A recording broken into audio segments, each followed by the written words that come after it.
A consciência humana em perigo. Olavo de Carvalho, Diário do Comércio, 13 de março de 2006. Novamente, convido os leitores a me acompanhar numa rápida investigação filosófica. O assunto, os fundamentos ou falta de fundamentos da autoconsciência humana, parece estar longe da atualidade política imediata, mas quem tiver a paciência de chegar ao fim do artigo verá que não é assim. Nunca como hoje, quando uma elite de burocratas iluminados remexe a seu bel prazer os pilares da civilização, como uma tropa de evadidos do hospício brincando de cientistas no laboratório nuclear, foi vital para cada habitante do planeta adquirir uma ideia clara das constantes que definem a condição humana, antes que o desenho mesmo da hominidade, sob o impacto de experimentos deformantes impostos em escala mundial, desapareça da sua lembrança. Mas uma dessas constantes é precisamente que toda constância humana só se revela, como em filigrana, sob o fundo da incessante mutação histórica. Só o conhecimento da história comparada das civilizações e culturas mostra, sob a variedade quase alucinante das formas, a durabilidade da estrutura geral do espírito humano. E como aquilo que se encontra sob risco de perda imediata na voragem das transformações forçadas é sobretudo a unidade mesma da autoconsciência de cada indivíduo, a fragmentação da cultura resultando em estilhaçamento das almas, nunca foi tão importante conhecer as mutações históricas da imagem do eu ao longo das épocas, para distinguir nela o que é acidental e transitório e o que é essencial, permanente e indispensável à defesa última da dignidade humana. Um dos depósitos mais ricos de materiais para esse estudo são as autobiografias. O desenvolvimento histórico desse gênero literário evidencia de maneira particularmente clara as transformações da autoconsciência individual ao longo das épocas. Paralelamente, as modificações sobrevindas nas vivências respectivas do tempo, da memória e do próprio ato de narrar.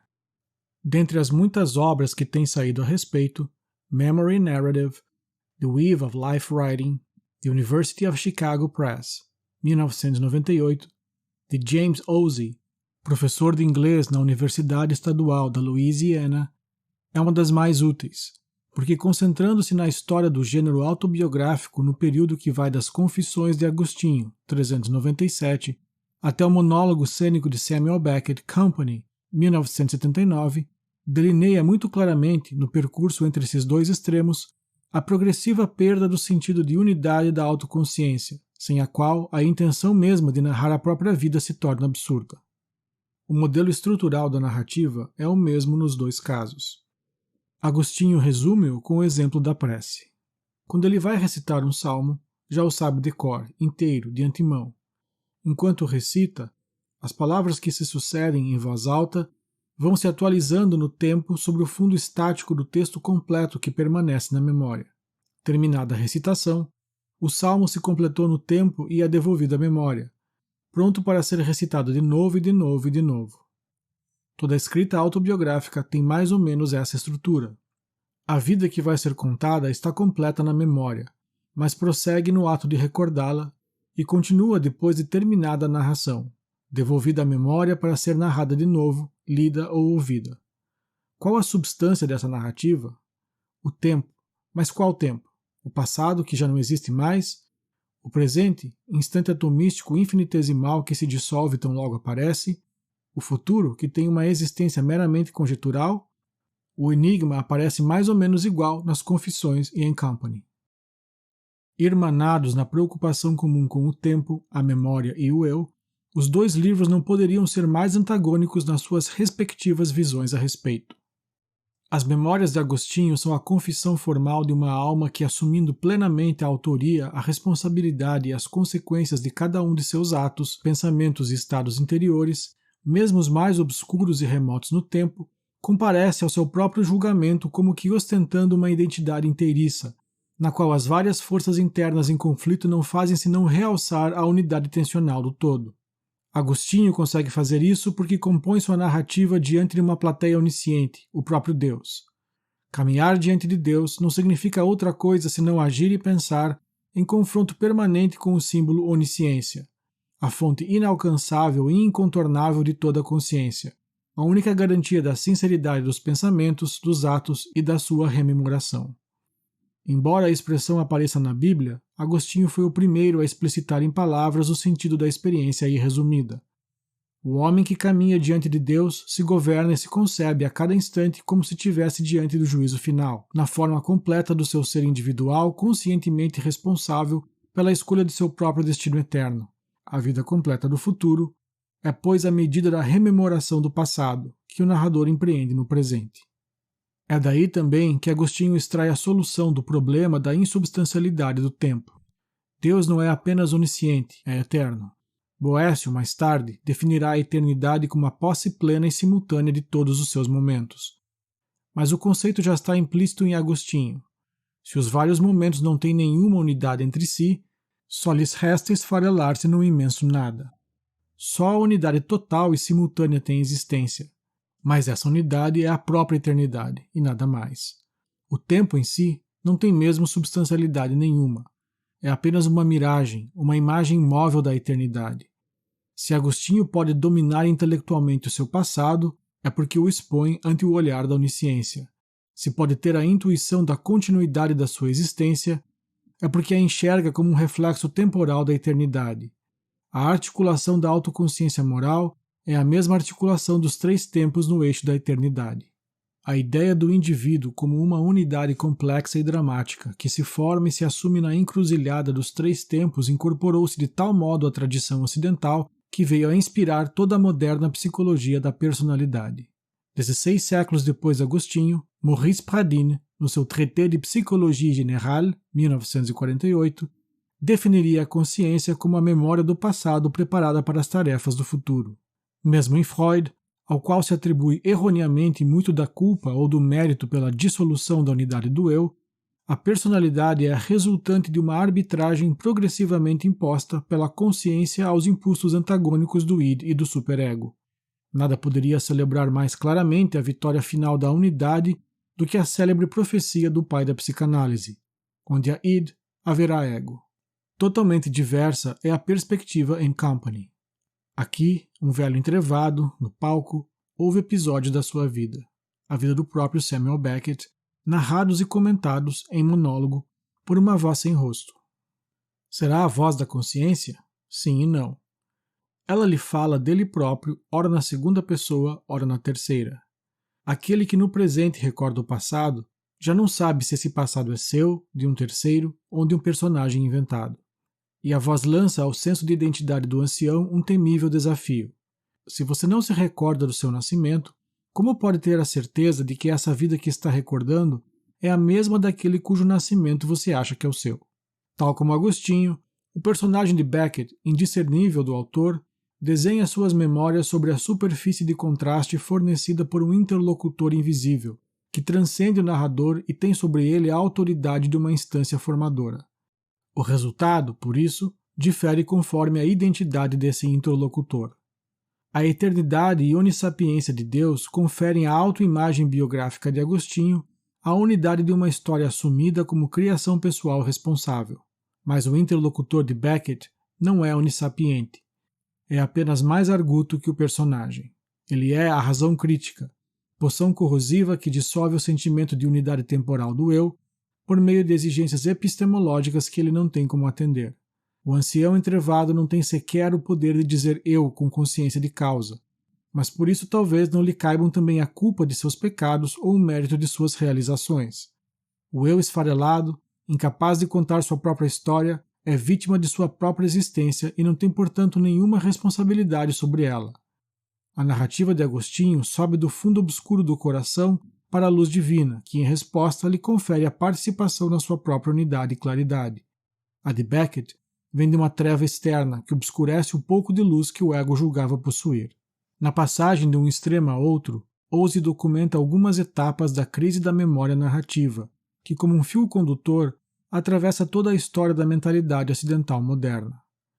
Ele data das Confissões de Jean-Jacques Rousseau, 1782, o começo da crise, mas está errado. Ela já estava plenamente instalada nas Meditações de Filosofia I de René Descartes, 1641, que apresenta como uma autobiografia interior a narrativa de um experimento cognitivo. A confusão medonha que o filósofo aí produz entre o eu existencial concreto e o conceito abstrato do eu como autoconsciência absoluta, cogito ergo sum, passando do primeiro ao segundo sem notar que saltou da ordem temporal para a ordem dedutiva, é uma das mais prodigiosas mutilações já impostas à consciência autobiográfica do homem ocidental. Todo o problema de Beckett já estava aí. Como bem observou Jean Onimus, Beckett, En écrivant devant Dieu, Desclée de Brouwer, 1967, instalai-vos no cogito cartesiano em seu ponto de origem, e vereis o homem de Beckett em toda a extensão do seu infortúnio. O eu cartesiano não pode narrar sua história porque é apenas uma forma abstrata isolada no espaço, amputada da experiência temporal. Se o filósofo, no entanto, o apresenta sob forma narrativa, é porque literalmente não percebe o que está fazendo. O cartesianismo não é o capítulo inaugural da dissolução da autoconsciência narrativa. Numa apostila inédita do meu seminário de filosofia, atribuí essa duvidosa honra aos fragmentos autobiográficos de Nicolau Maquiavel. Mas é um episódio importante do processo. A incongruência de Descartes será formidavelmente ampliada por Immanuel Kant, mediante a ideia do eu transcendental. Esta assombrosa criatura da filosofia alemã tem a autoridade de demarcar as fronteiras da experiência acessível ao pobre eu existencial, sem ser ela própria limitada por elas, mas sem por isso abrir ao eu existencial nem mesmo uma estreita frestinha por onde ele pudesse enxergar o que está para além dessas fronteiras. Ele é chamado transcendental precisamente porque fecha as portas do acesso ao transcendente. Instalado nas alturas medianas do eu transcendental, que fica só um pouco acima do eu existencial, o filósofo não permite que ninguém suba acima dele. A satisfação perversa com que ele crê determinar os limites do conhecimento humano mostra que ele tinha a consciência de ser algo assim como, nas escalas iniciáticas, o guardião do portal, uma espécie de passionária metafísica, gritando aos buscadores da eternidade: "Não passarão, não passarão." Não tenho a menor dúvida de que o interlocutor de Beckett é o eu transcendental kantiano. Kant, por um lado, acreditava que o conhecimento humano está limitado à experiência sensível, ao espaço e ao tempo. Por outro, dizia que os dados da experiência são um farelo caótico, ao qual a consciência impõe sua própria unidade, mas deixada a si mesma, sem o pano de fundo da eternidade, a própria consciência se esfarela. Mais claramente ainda do que em Descartes, o homem isolado e desesperado de Samuel Beckett está presente e manifesto na Crítica da Razão Pura de Kant, 1781. Ao proibir o acesso da consciência à eternidade, o eu transcendental torna a própria consciência inacessível e evanescente. Daí a lógica aparente e a absurdidade profunda da cobrança que vem das trevas. A ideia de que só o eu que recordasse claramente o seu próprio nascimento teria autoridade para afirmar que sua história é sua própria história se baseia inteiramente numa pegadinha kantiana, e esta pegadinha, por sua vez, tem como premissa uma inépcia colossal. Resulta em supor que a única autoconsciência legítima seria a de um ente que pudesse observar conscientemente o seu próprio nascimento. Só que para isso, ele teria de existir temporalmente antes de entrar na existência temporal. Na experiência real, todo o começo, toda a gestação, se dá na obscuridade. A luz é uma conquista progressiva. Narrar a própria vida sem ser testemunha do próprio nascimento não é uma pretensão indevida, é simplesmente a condição real da experiência humana. O eu transcendental, pretendendo fazer a crítica da experiência, estabelece premissas que negam a possibilidade de toda a experiência, e portanto da própria crítica. Beckett está consciente do caráter humorístico de suas especulações, mas o humorismo kantiano é pateticamente involuntário. O estudo de Ose guarda o mérito de elaborar o conceito fundamental da crise, mas ao exemplificá-lo é muito incompleto. Descartes só é mencionado de passagem, e o nome de Kant nem aparece. Imperdoável é a omissão de Proust, que passou a vida tentando resolver o problema agostiniano do tempo, assim como a de Arthur Koestler, que em Darkness at Noon, 1940, documentou a redução da autoconsciência sob a pressão do totalitarismo moderno a uma ficção gramatical. O autor também não dá sinal de associar a crise da memória a um processo paralelo e inseparável. A epidemia de narrativas autobiográficas e biográficas conscientemente falseadas para fins de propaganda política. Fenômeno observado na França desde pelo menos um século antes desse mentiroso não muito consciente que foi Rousseau. Seria impossível, de fato, que a dissolução da autoconsciência não viesse junto com a perda progressiva do sentido de responsabilidade intelectual e a expansão formidável da amoralidade, do cinismo manipulador, da crueldade sádica. A destruição das bases civilizacionais da existência humana não começa nos campos de batalha nem nas bolsas de valores. Começa nos tranquilos gabinetes, onde homens aparentemente inofensivos, quer se trate de filósofos ou de burocratas da ONU, tentam ser mais sábios que Deus. Não tem cabimento dissociar da crise da autoconsciência a progressiva rejeição moderna do senso de eternidade, e não é possível aceitar a dissolução da autoconsciência tentando preservar ao mesmo tempo altos padrões morais de conduta. Neste fim de era, as consequências históricas de decisões intelectuais tomadas 3, 4, 5 séculos atrás assumem a forma do totalitarismo, da violência generalizada, do genocídio e, sobretudo, do império universal da mentira. Aqueles que buscam na ação política o remédio para esses males vão ter de compreender, mais dia menos dia, que a raiz deles está nas regiões etéreas do pensamento abstrato. E aqueles que por afeição pessoal se dedicam ao pensamento abstrato devem examinar com toda a seriedade de consciência os efeitos devastadores dos abstratismos aparentemente inócuos criados pelos filósofos dos séculos passados. Nesse sentido, a filosofia é política e a política é filosofia.